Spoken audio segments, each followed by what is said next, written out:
Hello there. Welcome to a new episode of Talk Music Talk with Boice. I am Boice, and this is my podcast you are listening to. If this happens to be your first time, Talk Music Talk is a weekly music interview podcast where I have long-form conversations with people connected to music from different genres and different backgrounds, both established and emerging. All genres. I have spoken to singers and musicians, music therapists, and on this episode, a music writer and author, Robin Green. Last year, her excellent memoir came out, The Only Girl. It explores the early 70s period when she was the only woman on the masthead at Rolling Stone magazine.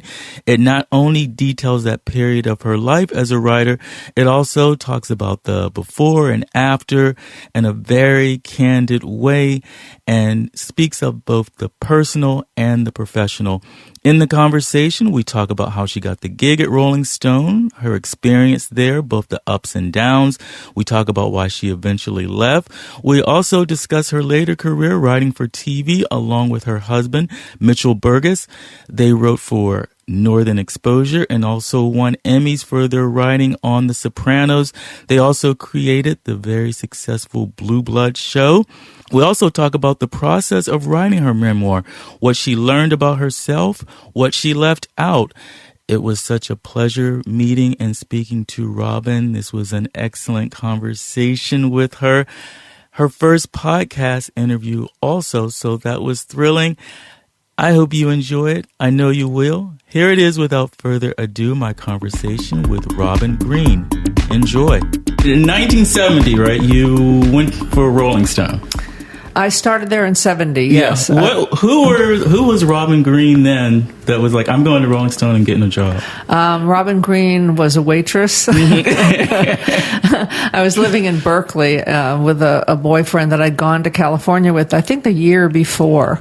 And it was Berkeley at the time of the People's Park. We got there right after People's Park. We'd been living in Chicago while he finished up a pretend year of graduate school. Pretend because he wanted the money from his father to pay for a dope bust, a marijuana bust right over here on 10th Street in New York City. Because I was living here then, and he left some pot in my mailbox, and unfortunately a policeman off duty as a cab driver, moonlighting, saw him do it and arrested him. Anyway, we left Chicago in June, I guess, and took a long time coming cross country, and we stopped here and there. And we were pretty much hippies and living in Berkeley. And he had just enough money from his father so he didn't have to work. So he basically smoked dope all the time and read the newspapers. And I went out and got a job as a waitress and in a sort of faux British establishment, just some roast beef house in the marina of Berkeley. And a girlfriend from college, I'd gone to college back east in the town where I was born in Providence. She wanted me to be in her wedding, and then she said, "What are you doing with yourself? You were such a good writer. Why don't you have a better job? I know somebody that just moved west to be the publisher of Straight Arrow Books, which was the book arm of Rolling Stone." And I just went, Rolling Stone, I'm sorry. Rolling Stone, because, I'd been reading it in New York. It's one of the reasons I left New York, because I just I wanted not to be in New York. I wanted to be where that music was coming from. Music was everybody's life then. That's all David did was listen to jazz and take me to jazz clubs in Chicago. And unfortunately, I was so stoned all the time that I don't remember who we saw exactly. Yeah. But Charlie's, we saw a couple of Charlies in small clubs. Could it have been Charlie Bird? I don't know. Could it have been Ornette Coleman? I don't know. But it was jazz. And, we'd seen Thelonious Monk at the Newport Jazz Festival. And then there was all the rock and roll. And that was coming from the Bay Area. And that I do remember the names better because I would read the liner notes, in Chicago. That's what I'd do at night while he was in the dark room. And so Rolling Stone had had just started a book publishing arm, and that was Straight Arrow Books, and Alan Rinsler was the editor of it, and he was my friend's former boss. So she said, "Go see Alan, and maybe you can get a job there." I was like, "Yeah," because I just wanted to be there. It never occurred to me that I could write for it. Okay. That was not a thought in my head. Girls just didn't, I didn't know about that kind of career for a girl. It was just way beyond me. Editorial assistant, that's what a girl could do. And really, we were, it was just being a secretary. That's what I'd done at Marvel Comics in New York, here in New York, years ago, when I first got to New York after college in 67. You do a lot in a very short time when you're young, trying to find yourself, looking for trying on different outfits. Was writing like the thread throughout that? It was. Good question, because it always was. It was either that or art, or drawing. Never paint. When I came across painting, I just stopped because I just didn't have it in me. Because I minored in art at college at Rhode Island School of Design, where I could have gone. I had a free ride there, but my parents, it was very important that we go to an Ivy League school. They didn't go to college, and their parents were immigrants, and there was just that upward mobile thing in Providence and in the Jewish community. So it was Pembroke and Brown, and I minored down the hill in art. But I discovered in college I had a really good writing teacher, John Hawkes, and he liked my short stories. That was pretty much the most thrilling thing, one of the thrilling things of my life. I didn't have really talent for music. My friend Ronnie was a singer, and she could play any instrument just by hearing. She could play a tune. She could play Mozart. I would labor over a piece, and she'd just come over and play it. She'd hear me play it, then she'd just play it. So I didn't, and I couldn't sing. Okay. If I could do anything else in the world, I would sing. Okay, so writing was sort of writing the thing you excelled at. I could do that. Okay. I could do writing. So I went to my interview with Alan. I called him up, and he said, "Sure, come on in." My friend had told him to expect my call. I borrowed my boyfriend's, Firebird convertible, took the dog, dressed in my own clothes. I didn't wear my secretarial New York clothes, my good girl clothes. I wore my bad girl clothes. I wore my, jeans mini skirt. And I wasn't aware of it, but we were all so young and pretty then and foxy and stuff and wanted to be. I guess my hair was really long then and dark. And so I took my dog. I went over there. It was in this warehouse district. I took the elevator up to the, fourth floor. Doors open, and there it is, home. It was just brick-walled, and on the walls were posters of the covers, and I'd read every one. And I went over to see Alan, and I walked across the hall, and he jumped up, this handsome kind of skinny, hard guy in a Jew fro, with a scarf around his neck, tied around his neck, and his dog was there. Okay. So I thought, all right, perfect. I said, look, I'll do anything. Yeah. I'll file. I'll get sandwich. I would do anything to work here. And he said, your friend told me you were a really good writer. She really envied me. She wanted to be a writer. We all loved books. We were literature majors. And so Tori really envied my writing, and had told him that I could do it. I was kind of a star on campus in terms of my writing. I was a very shy girl, but my writing got me a lot of attention and got me a position on the newspaper. I was the only girl. The name of the book is The Only Girl.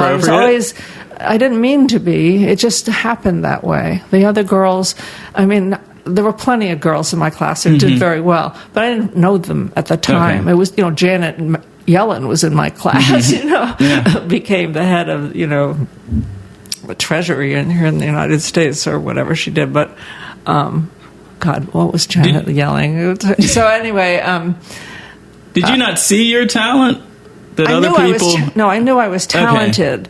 Okay. I knew I was the best writer in my seminar, and or that's the way the teacher made me feel. And I'd written a short story about my friend who was in the mafia, and this was before the Godfather books came out, years before, in fact, and years before Goodfellas and all of that. So it was just very exotic to me, that whole gangster thing. And my boyfriend and Raymond Patriarca Jr. were friends, so we double dated. So I knew kind of firsthand the gangster world because Raymond's father was the head of the whole New England mafia. Oh, really? Yeah. And that informed later my work on The Sopranos. Yeah. It's just it all made sense. But when I went to see Alan Rinsler, I just wasn't thinking. I knew people wrote the articles, but I never connected in my head that I could be the one that would write them. Yeah. That was just what? Especially not knowing if a woman seeing that. I never felt, women's lib was just sort of starting. I never felt hampered by my sex. My father was just, he thought I was the funniest, smartest person in the world, My mother had all kinds of hang-ups about beauty and thinness and that kind of female concern, and she insisted that I take typing because girls could be secretaries or teachers, and I wasn't going to be a teacher, as I've just found out again. But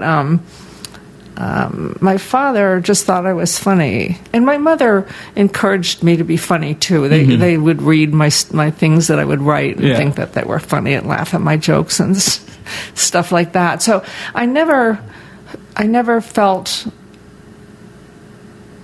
held back by my sex. Okay.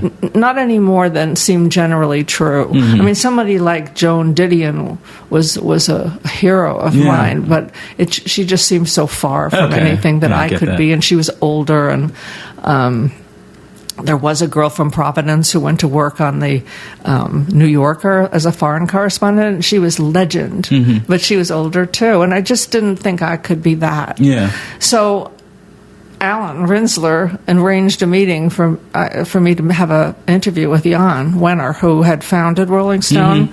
I'm sure all your listeners must know all of that stuff. He dropped out of college, I think, in '67. And founded Rolling Stone, maybe in '68. I'm not exactly sure. But so I didn't take the dog this time, but I wore the same outfit. And also I borrowed a friend's jacket that had a patch of people fornicating on the back. It was just Berkeley. Do you know what I mean? It was very racy. We were all very... Were you not worried that, maybe I should look a certain way for this? At Rolling Stone, you should look that way. Okay. At Rolling Stone, you should wear shorts. Because they were anti-establishment. Anti-establishment. It was, it was nerdy because writers are always nerdy. And these were newspaper men let loose for the first time away from their wives, and we were all sort of liberated or thought we were or something, The world was a little different than we had just got the pill, so women were liberated from worrying about pregnancy, which was a huge freedom, and which I didn't feel that I was abusing it. Eventually, maybe I did feel that way, that I was abusing myself in some way. But at the time, no, we just were all very empowered by this, and there were no AIDS. There was no AIDS yet. Yeah. So there was there was, I guess venereal disease, but, you didn't sleep with everyone. Yeah. It was who you wanted to. And so there was no, there was no hanky-panky in the office or there was no hitting on people. Okay. If you got hit on, you wanted to be hit on, and you hit right back. It was just a very cool kind of atmosphere in that particular way.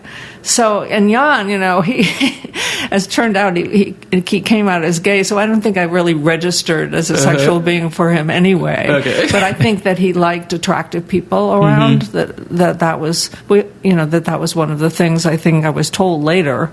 I didn't feel that vibe at the time. I just felt scared. Yeah. And I was such a sort of quiet girl. And,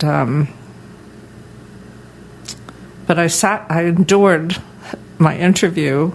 I'd sent him a box with all my stuff in it, a kind of a gift box with tissue paper and everything. It was a girly kind of thing to do. And I put in a Marvel comic book, and I put in, because I'd worked there, and I put in my literary magazine from college, and some short stories, some cookies that I'd made, which he didn't touch. But he never mentioned the box. It was right over on that table over there. That was his desk, but he never mentioned the box. And there was a huge that poster of John and Yoko where they're facing away from camera naked. The two virgins.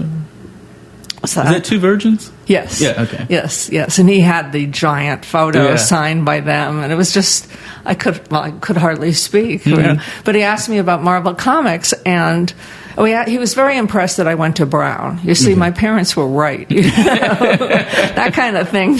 You don't shake that.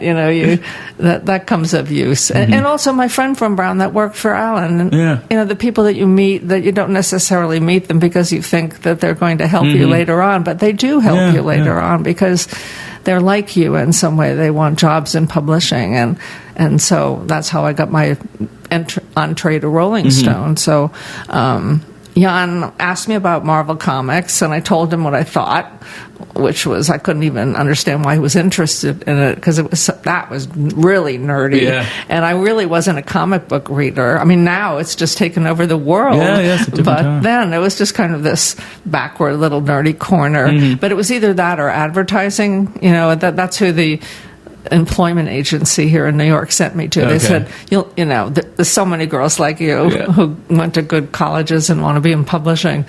So it was 2 advertising agencies or Marvel Comics. So I was the secretary. I was Stanley's secretary. He was a sweetheart. I'm really sad that he died, but my goodness, what a long life he had, and what a sweet person he was. He was very like my father, kind of a twinkle in his eye, and very sweet, supportive. I don't really know him beyond that. I didn't have much to do with him. I just, and I guess I worked there like 7 to 9 months, something like that. And my boyfriend, this one that I went to California with, he took me to Montreal for the weekend, and we couldn't pay for the plane ticket for me to go back to New York. They wouldn't take a check. So he said, well, why don't you come to Chicago with me? So I did. And I called Stan from Chicago the next day, and I said, I won't be at work today. I got hung up. And he said, what? You what? So I never went back. But he was very sweet about it. When I went back to interview him years later, he was really happy for me. Were you worried about when you just to drop your job? Was there any concern there? I had saved a little money. David had money. I didn't have any money of my own. When I got paid for that first Rolling Stone article, it was 5 cents a word. I wrote 10,000 words. I got $500. That was more money than I'd ever had at once. And I'm told that by today's standard, it was pretty good. It was $3,000, but it didn't. I just said a nickel a word. Are you kidding?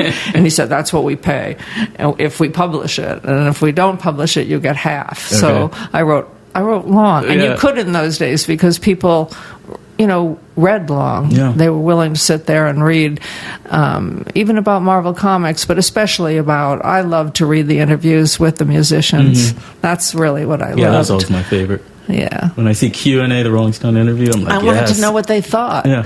I really did. I was around some of them, and they didn't seem to think much at all. There was a very kind of stoned atmosphere for like Jerry Garcia. That was not, in my experience, a very articulate human being.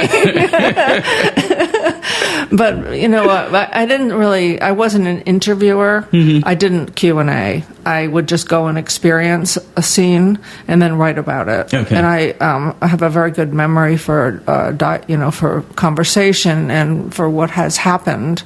It comes of being, I guess, paranoid and scared. You're just like really, hyper alert, a hyper alert kind of person. And also, if I was really going to be scared, I would tape record. And then I could just transcribe it in all its horror, because my first story was Dennis Hopper, who was indeed horrible. Yes. And so I recorded the whole scene down in New Mexico and used a lot of that recording. Yeah. Was there a confidence in you had the confidence in your writing. Was there a confidence in gathering the information to write? Really? No, I was just frightened all the time. Where did that come from? What's that? Where do you think that came from? I think being the child of an immigrant, being my mother's daughter, and being afraid to do the wrong thing, say the wrong thing, afraid that, it was a very real fear because, Dennis Hopper was being horrible to everybody. It was only a matter of time before he turned on me. And, when I saw that coming, I just I endured some of his displeasure. It was all the underground press from all over the country. Okay. But I was with Annie Leibovitz. She was just starting as a photographer at the magazine, this big glump of a girl, this taciturn girl who had grown up as an Air Force brat, always moving. So she knew how to conduct herself in with strangers. She didn't say much. She didn't need to. And I was just, she was too tough for me to talk to or confide. I was just fearful. Fearful of the unknown, protected, never, I went to college in my hometown. And at the same time, one thing that I learned by writing this thing was that I was this book, because it's my first book after years of doing other sorts of writing, was that how very strong I was. But I didn't realize it at the time. I didn't know I was pretty. Yeah. That's what they mean when they say youth is wasted on the young. That's what they mean. You just don't know anything, or I didn't. I didn't know that I was beautiful in my own way, and that I was strong. I was willful and headstrong, but that's not necessarily strong. It's just willful. My parents were very good about it, although it was hard for them because nobody, I took off with my boyfriend. I didn't marry him, and I was one of the first girls to do that. Not in the world, but in the east side of a Jewish community of Providence. So there was a lot of that. So what happens after you're writing for Rolling Stone, and talk about your first cover story? Well, I wrote the Marvel story. I came to New York with my boyfriend to be in the wedding of my girlfriend from college, and he took the pictures at Marvel. He took the photographs. He could never own the fact that he wanted to be a photographer, so it was just like something he liked.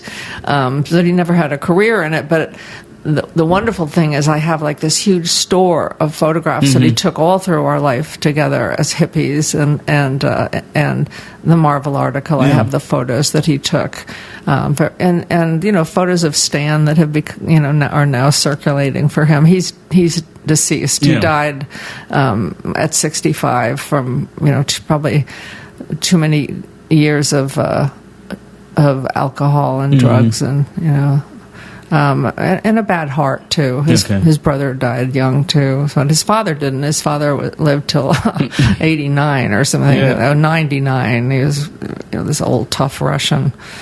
But so I wrote the Marvel article, and they loved it. And I went up to 10 cents a word, so I only wrote half as much. But they held it for summer because it was not a music cover. They put it on the cover. Herb Trimpe drew the Hulk for the cover. Yeah. It's a beautiful cover, and that's in the book. I have the cover. It's all moth-eaten. It's there. It's all torn up and folded, but they held it for summer. And meanwhile, so that was in 70.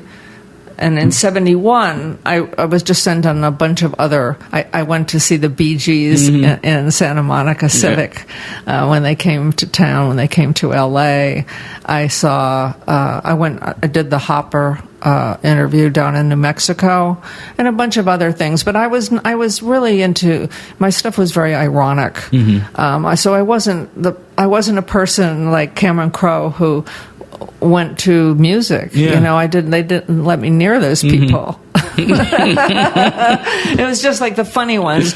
Whoever thought that Black Sabbath would endure, that Ozzy Osbourne wouldn't like burn out and explode from how crazy he was. He's outlived everyone. He's still around somewhere, and he's the old man of music now. But then it just seemed like noise to me, and he seemed crazier than shit. So, was there any stories that you are most proud of? Well, the Dennis Hopper story, just because, just because it put me on the map. It got notice of Esquire, and I got calls about that, and. Joan Didion read it, and a friend called from her house. Yeah. She insisted that he call and tell me how much she loved it, because it was good. It was. I suffered for it, but it portrayed that world, and it was tough, and I'm proud of it. Yeah. Suffer how? I suffered researching it. I mean, being there in that environment with all those drugs and behavior that I really hadn't seen. I hadn't been around Hollywood at all. And so I'd heard about Hollywood, I suppose, but I didn't know just how sort of callous people were and how cruel they could be. And Dennis Hopper was just cruel. He was cruel to his groupies, and he was cruel to all of the underground journalists who were gathered around him worshipfully. And I outed him, I got back at him, I guess, for that discomfort that I suffered so much that, it was just uncomfortable. Yeah. It was really uncomfortable, and I was afraid that I wouldn't be able to handle that kind of attitude if it were trained on me. I checked my stuff in the middle of it was like 11 o'clock at night. I gathered up my tape recorder and ran outside into the desert. And I don't know what my plan was, but someone came out, one of the filmmakers came out and gave me a ride home to the motel where Annie had left early. She had more sense, and also she had gotten her photographs. Okay, so I still had to do my interview. I never did do my interview, but I did get a lot down on tape. Are you looking to the future, any, like how you could be a journalist, or are you thinking any of that? I didn't intend to be a journalist, and it really wasn't for me. I didn't want to put myself through that again and again. So that's kind of pivotal with him. That was kind of pivotal with. Yeah, it was. Listen, it was great. It was like TV writing when that happened, because all of a sudden I was, going backstage at concerts and seeing all this music, being there for the music. It was very heady and very fun. It was just a lot of fun. It was a lot of fun, and I enjoyed the journalism part, but it was never my intention. Okay. And they didn't, there was no, in Pembroke and for years afterwards in most Ivy League schools, there was no journalism taught. It wasn't a profession that people learned, but I was lucky to do it. Yeah. So you finish up at Rolling Stone. You can talk about how that ended. Yeah. Well, that's part of why I wrote the book, because I never had come to terms with what happened enough to my satisfaction. I wanted to come clean, as it were. Not even Jan knew why I didn't turn the story in, but he had assigned me. Should I tell the story? Yeah, you can. Oh, gee. Well, I was assigned to highlights. Well, I was assigned or lowlights. I was assigned to write a story about the children of Robert Kennedy, who had been assassinated 3 years or 4 years before, probably 4 years before by then. And that was another thing. When push came to shove, and I was finally with the children of Robert Kennedy, I couldn't ask the tough questions. Yeah. I just couldn't. I just wasn't that person. What a huge wasted opportunity was, because I could have said, I ended up going back to Robert Kennedy Jr.'s dorm room at Harvard with him. He had a water bed, and it took up the whole floor. Falconry equipment on the wall.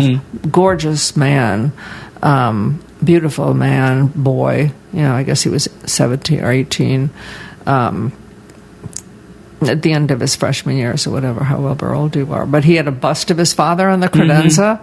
I should have said, something. Yeah. I should have asked him what that was like. I failed, but I did go to bed with him. It was the only time I'd done that with the subject. Yeah. Mostly because my subject were like Victor Baranka, this horrible, gross guru, but with Kennedy, I think some instinct, and also there I was, there we were. He was very stoned. I was not. We'd gone to score some drug for him. And that was another thing I should have said. Why are you taking these painkillers? Yeah. What's the pain? I really could have had a conversation. So that is a real regret. But I did learn something, I suppose, of the Kennedy anatomy, which was very impressive, and maybe genetic. It could have been true of all the men, but he was just a beautiful specimen of manhood. He was just an amazing guy. Were you thinking I couldn't write the story after that. I just couldn't. I knew I'd crossed a line that I shouldn't have, and I shouldn't have. Or if I'd been more mature or a better journalist, maybe I could have used it in some way that would have been not icky but telling. Okay. But I didn't want. I felt I had learned stuff about them. I'd learned stuff about him, about drugs.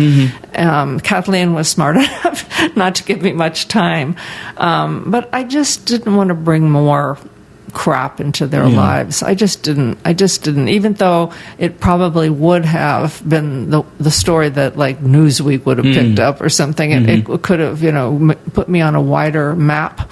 But by then, I just really didn't want to do it anymore. I mean, I continued to be a journalist. Jan took me off the masthead. He said, well, if you don't give me the story, I'll take you off the masthead. And I said, no problem, because I wasn't going to write the story. You just gave no excuse. Why? No. Okay. No, I didn't. Which I guess makes it worse. If you're Jan. Oh. If he doesn't know why you're not going to do it. No, he just thought it was the typical writer bullshit. Okay. I couldn't. He went through it constantly with Hunter, but he wasn't going to put up with it from me. He thought maybe he thought the threat would make me fork it over. And I slept with Jan on that trip home too. I slept with everybody. Everybody slept with everybody. My husband's not crazy about hearing it. That was a long time ago. It was different times. Very different times. It was different times.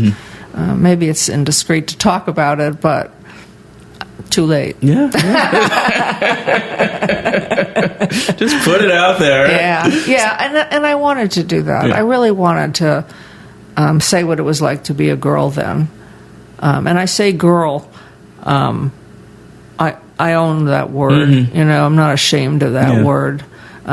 You can't use it probably, but I can, What does girl mean to you? What? What does your version of girl mean? What does that mean? I watched Ice Cube with Bill Maher after he used the N-word, and he felt that he'd earned the right to use it. And Ice Cube said, no.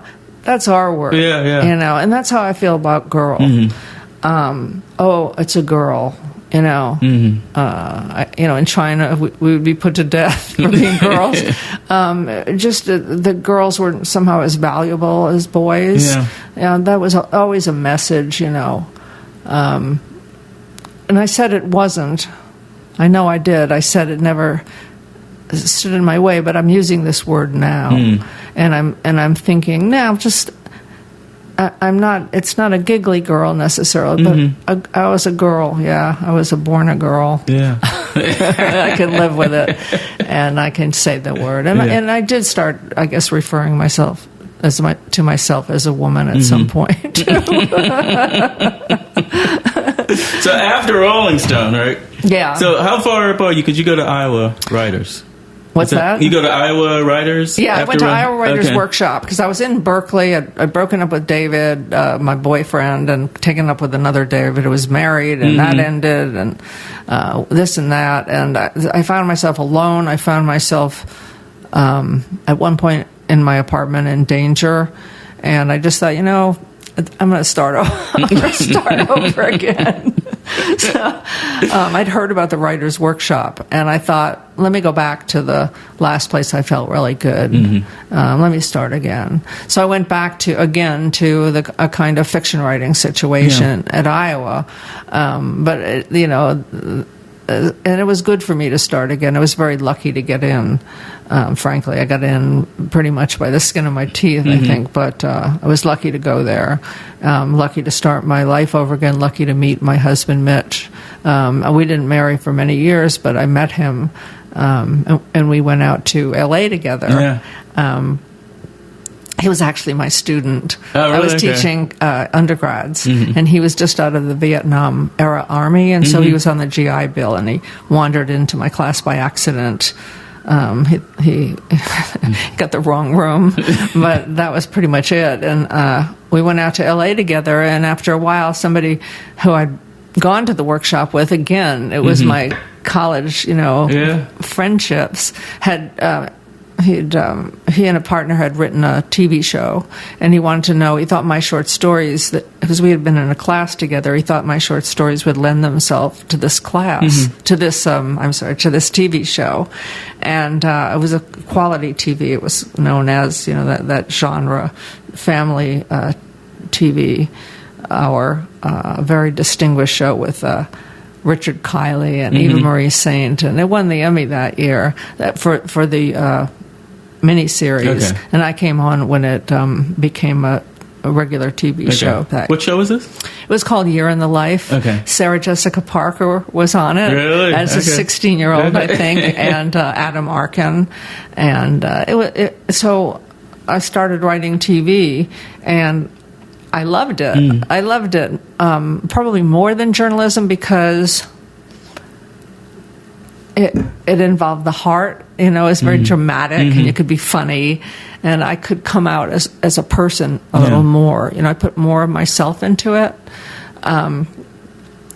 So I started writing television, just one after the other. I failed miserably on my first script, and John said, my friend said, I know you can do this, and said, why don't you go read some Updike and bring that kind of subtext to the writing. Okay. And that's I guess where my education came in. From Updike. But when you're trying, when you're desperate, I tried really hard. By the second pass, and I made it good. I did what I had to do to make it good, and it was just like riding a bicycle. It's just a trick, but. That was it. I did that for the next 30 years. What was after that show? In LA, what's that? What was after that show? Well, the next show was this wonderful show that was all about music.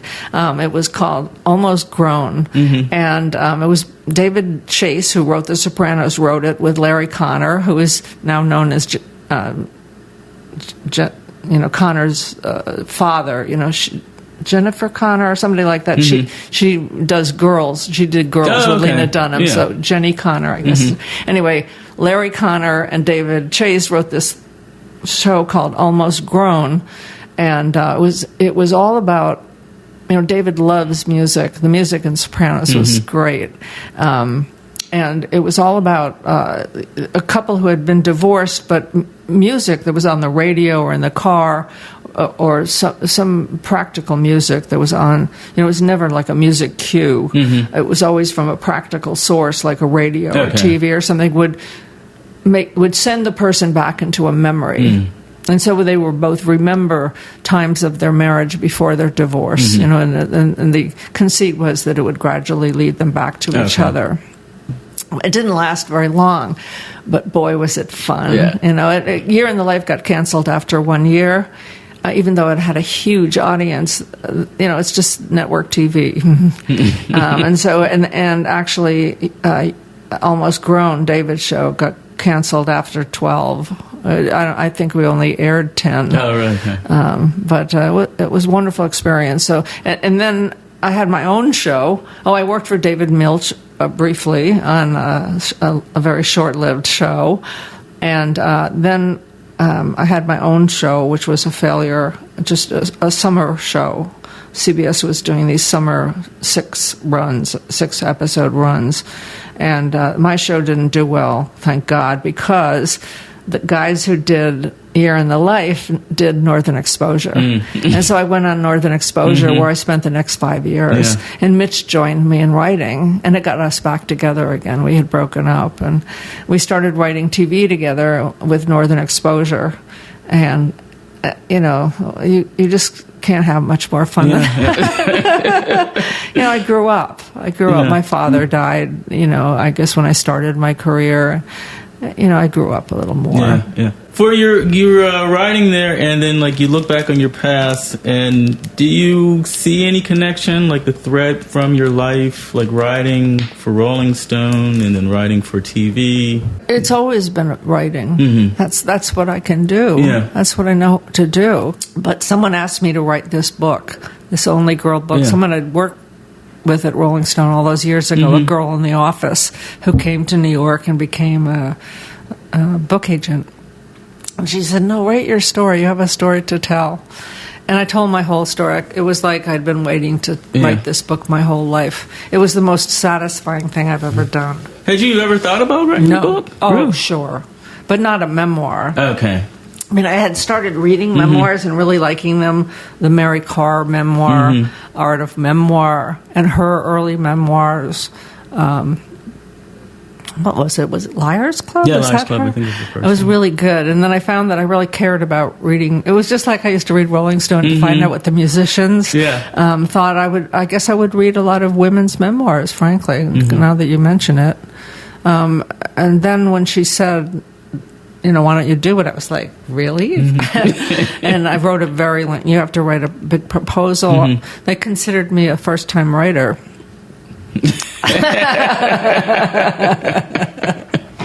Like, really? Yeah. Yep. Okay. Yeah.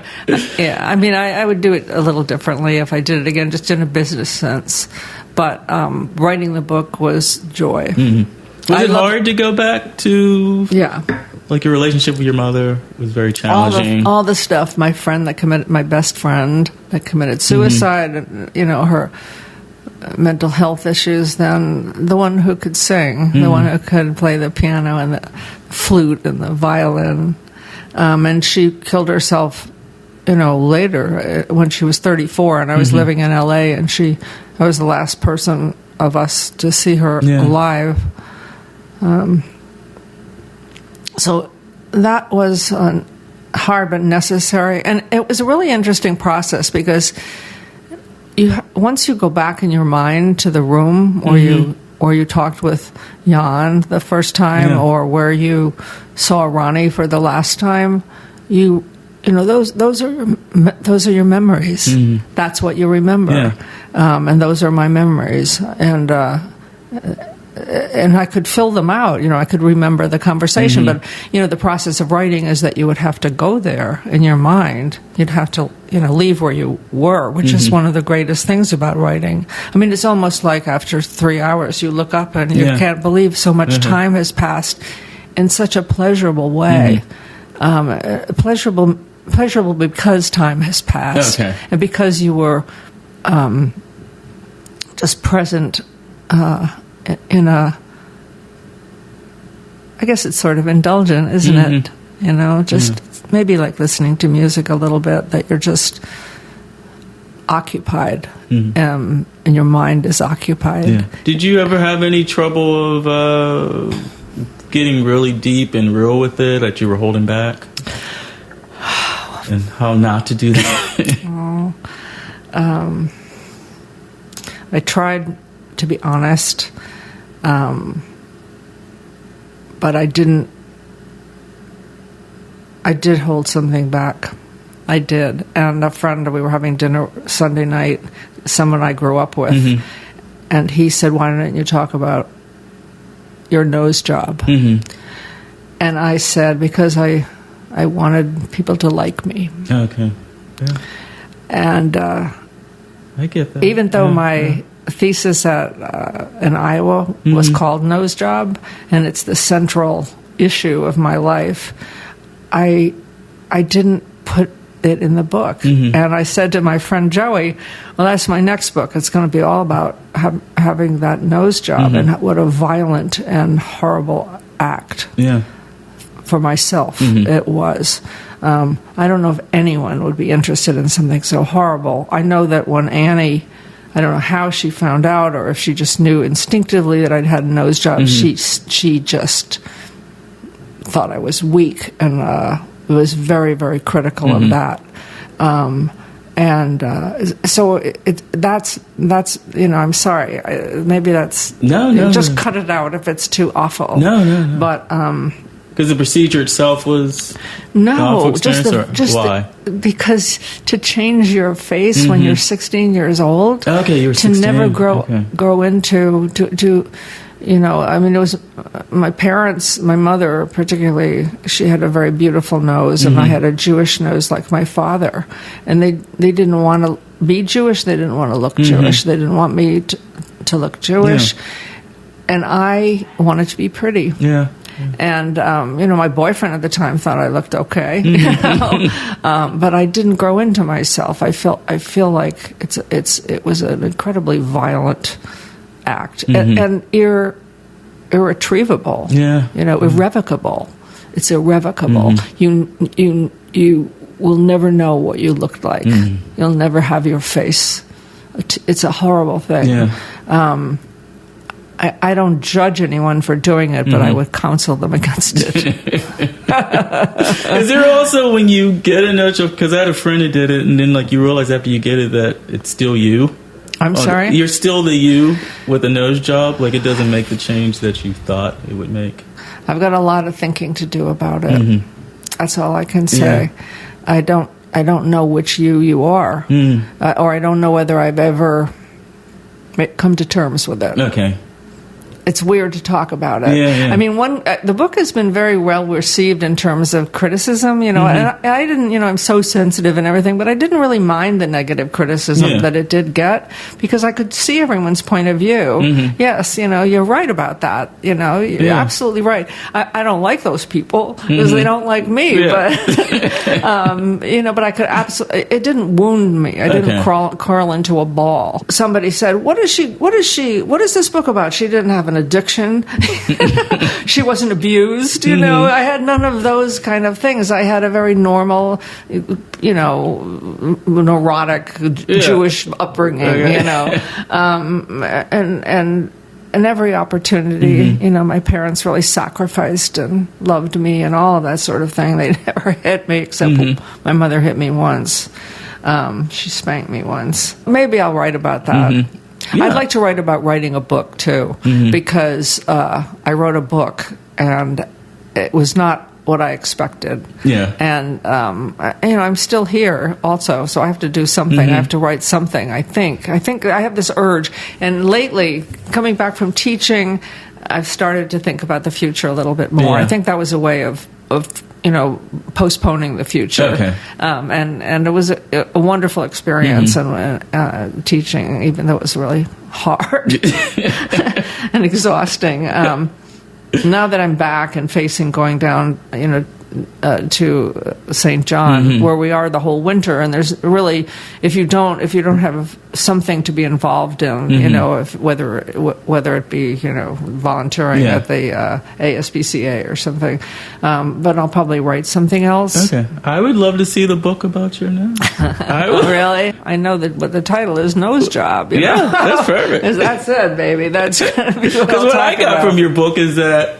you just keep going. But I did think that when I finished the book and when the book came out that I was done, in a way, or that I had accomplished what I set out to accomplish. Okay. And then I found out that and my friend Ruth, who writes a lot of books, Ruth Reichel, she said, you're going to be surprised. It's not like you put on a TV show and you know immediately if it's a hit. And then all of a sudden you're like the toast of the town, and you're going to the Emmys, and you're going in limousines.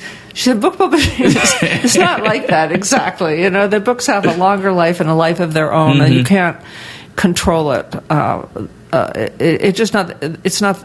I wish I'd tried to control it a little more, but it doesn't happen like TV happens. You're not going to get 11 million people unless you're Michelle Obama, who deserves 80 zillion people, and I think she's just the best. But were you happy overall with the experience of writing a book? I loved writing it. Writing it was it was the longest thing I've ever written. It's like 300 pages or something, but and more words. But it taught me something. I had to learn how to. I couldn't control it. I couldn't control the actual. This is what this chapter will be about. Okay. I would want to start it off in some way that I thought was like good or writerly or something, and I would, oh my God, this is shit, and I'd have to throw it out and just wait. I'd have to wait and just sit with it and sleep on it, and then it told me, what to talk about next. And so it had a life of its own. And I had a life that was just wanting to live. It really, I'm told I wrote it very quickly. To me, 9 months is not quick. 9 months to publication, but it seemed, like a very long project to me. Did you have to struggle any to find your own voice after years of writing and for a character? Yes, I did. Yeah. I just struck a conversational tone, I think, but it's my voice. It was my voice, not the voice of my short stories necessarily. And I wonder what it would be like to try and write a short story again. I mean, when you're young, or when I was young and writing short stories, it was like that hyper alert state that I was talking about. Only it was a calmer kind of alertness. In other words, things resonated all by themselves. That I was just alert to the smallest things. Calmer, I guess. Just stiller. Okay. So I don't know if I can, calm down. I don't know. Maybe that's another thought. Yeah. I had thought that I would try to write a novel, a fiction. Good luck with that. I just don't know. I don't know what's next. It's really weird. Okay. Here I am. I'm 73 years old, and I don't know what's next. Maybe nothing. Maybe death. I don't. I know death will. You come to 70, and it's like, the expression "over the hill."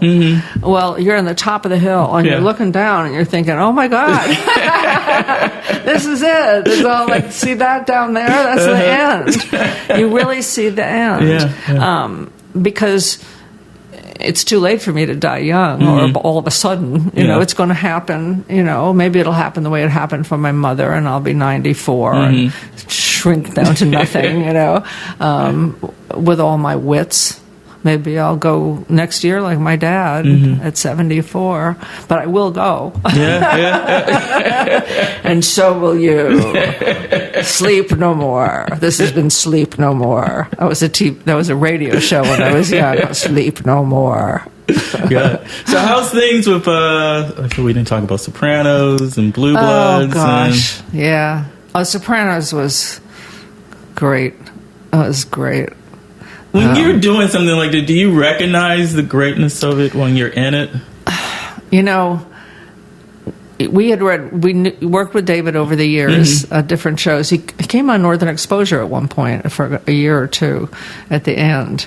But so we kept in touch with him. We were friends. And so we had read and also worked with him, in his garage on a project that we were just going to do when he wasn't really doing anything. He was almost at the end of his deal with Burlstein Gray, and that's when he wrote The Sopranos. So we read he had various permutations of this script, one for network, one for cable, and we read it, and we just thought it was great. And then he made the pilot for HBO.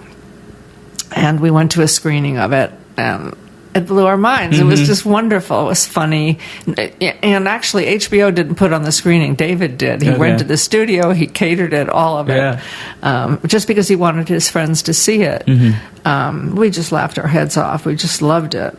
And not everyone knew it was a comedy, but we knew it was a comedy. But had another show at the time, and we were on another show. We weren't that happy. And David said, if the show goes to series, do you want to come to New York and do it? And we were like, yeah. Because... So we quit our lucrative job. We took a half pay cut to come, just because we didn't know if it would be great or not. We just wanted to do it for fun. We wanted to do it for fun. I mean, why else do something? If you can, if your finances permit, do it. You know, we did. You know, our agent was like, "This is half the money," and we just didn't care because it's only half the episodes. You know, network TV is 22. This was 12. That's not exactly half, but I'm no math genius. But roughly. So roughly about. But that first year, you know, for HBO, at that time, it was one of their first series, and all of the shows were in the can and shot and mixed and all of it before it went on. So we didn't know what we were just having fun, all of us. The actors, we loved this show. We loved what we were doing. David said one day at the office, what do you think's going to happen? Because you never know. I say that if Columbine had happened before instead of after the premiere, it happened 4 years later, nobody would have had the stomach for The Sopranos and its humor about violence. But it just, you know, it aired at the perfect time. David said, what do you think is going to happen? And I said, and Mitch was there, so I know I said this, it's either going to change television forever or sink like a stone. And David rolled his eyes and said, Robin, you know, with the exaggeration already. It's probably someplace in between. But it did change television forever.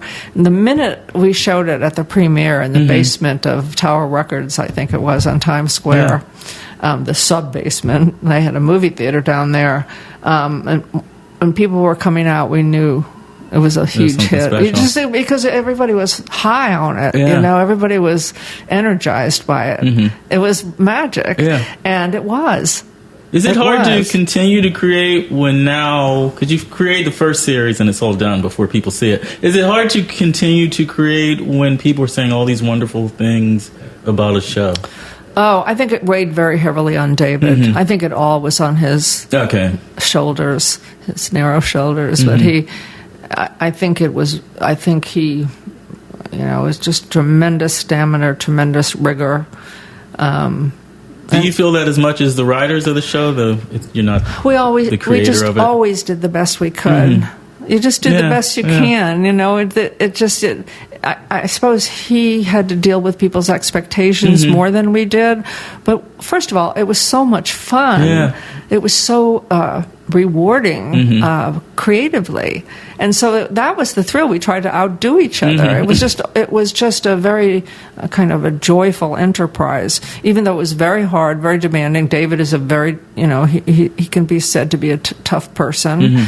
He's very demanding of your behavior, and that was one of the things that happened. It was very hard for me to behave myself after a while. Because you're willful. I'm willful. And he had very strict standards of conduct. And, you know, I didn't like any show of neediness or...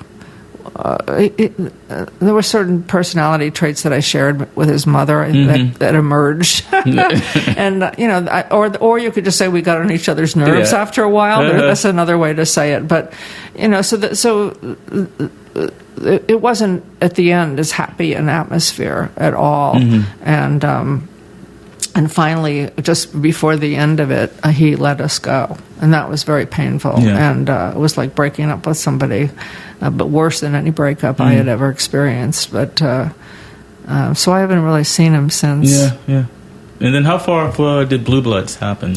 After that? Years, because we did this project and that project. We wrote a wonderful pilot that Stephen Frears, the famed director, filmed that was a spectacular failure. And, you know, that's just TV. That happens. It's not pleasant when it happens.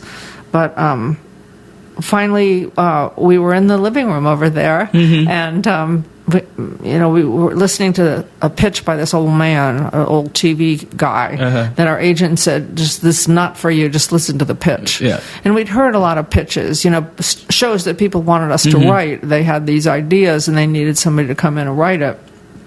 And we're standing there on two phones, me and Mitch. We heard Leonard's idea, Leonard Goldberg, who we learned later, is this old TV producer, Charlie's Angels, the original one. Okay. All of the TV that was ever done with Aaron Spelling and all of that.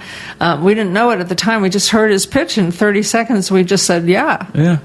And went out to L.A., met him, so that we all knew that we could stand each other, and heard more of his idea, and that was that. Yeah. We just knew that we could do it, and we knew how smart it was, because it's a family drama, which is what we like to do. Sopranos was essentially a family drama, but it had this other engine. Sopranos had it had the mafia aspect, but this one had law, and so that was a nice switch to go take the other, the other side of things. But that's the engine that will drive the show forward. Okay. So we could really see a future in this thing. We knew it was a solid enterprise. So we also knew how to do it. We didn't necessarily know how to do a cop show. We'd been on one briefly, Ann Biederman's show, Southland. Now there's a girl. There's somebody to talk to. Boy, she's one of the best. Her and Barbara Hall. There's great women in television that I've known, that I'm friends with. What is it about the family dramas that you two like? You and Mitch like? It's just my subject. It's what interests me. Yeah. It's what interests me. I'm not and into to use that to explore just larger everybody's issues in human relationship. nature. Yeah. Family drama. Mommy, daddy. You will never run out of stories there. No, it's just all that interests me, and it's what I like. I like Tennessee Williams. I like human drama. I mean, I guess human drama doesn't. I guess we're one family or another, friends or family. We have mostly. Family kind of dwindles over time. If we have very few people in our family, so my friends, are like family. I suppose that's one family. But yeah, human drama. I'm not so much into sci-fi or apocalyptic stuff that's so popular now. Okay. Yeah, I just like Tennessee Williams. I like Long Day's Journey. I like O'Neill, but so yeah, Great. That's what I aspired to. Oh, okay. Yeah. And now you're in what, the 9th year or 10th year of Blue Bloods? Blue Bloods, my God. It's the 9th year, I think. Yeah. Yeah, it just goes on. Yeah, no, it just goes on. We're not on the show anymore. But it goes on and on and on. Okay, and so we're happy to see. And we, the guy, where we pick up our mail, the next block, he just loved it. He was saying today how grateful he is for the show. I'm glad. I'm glad he's happy. I don't know, teaching writing in Iowa the way we did this last semester, we taught TV writing, and we had to go to the storyboard a lot with the kids, because the graduate students, because they didn't know how to do the story up front, and that's what TV is all about. They don't teach that anymore? Or is that like an old thing to teach storyboard? What, TV? Yeah. No. Or storyboard. Well, no, it's not storyboard exactly. You have to, you go to the whiteboard. That's how we did every issue, every episode of Sopranos.